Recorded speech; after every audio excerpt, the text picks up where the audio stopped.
He says, why is it that non-Christians are so much more resourceful in practical matters?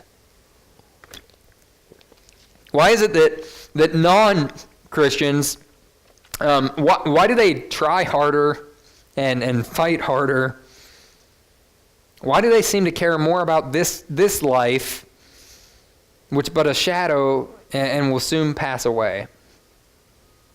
And yet the church, which has so much more to care about, doesn't seem to care as much. Why do they work so hard for something that ultimately is going to pass away and doesn't matter? But the church works so little for something that's eternal. If Christ is real, and I believe he is as a pastor, then the church is the hope of the world, truly. And yet so many of us spend so much more effort on things that don't really matter. People spend so much time on everything else in the world. What if you were that passionate about the church? And I'm not talking about Impact Church specifically, but the church of Christ. What if you were that passionate about your relationship with Jesus? What if you were passionate about the things of God in the same way that you are about everything else in the world? What if you sought after him with the same intensity that you seek after any other proficiency in your life? Whether it's to learn how to play guitar, or to learn how to surf, or to draw, or even reading.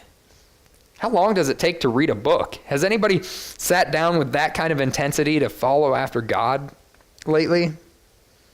Many of us, we watch TV shows and movies by the hour and half hour, and yet when was the last time that we took that time to spend with Christ?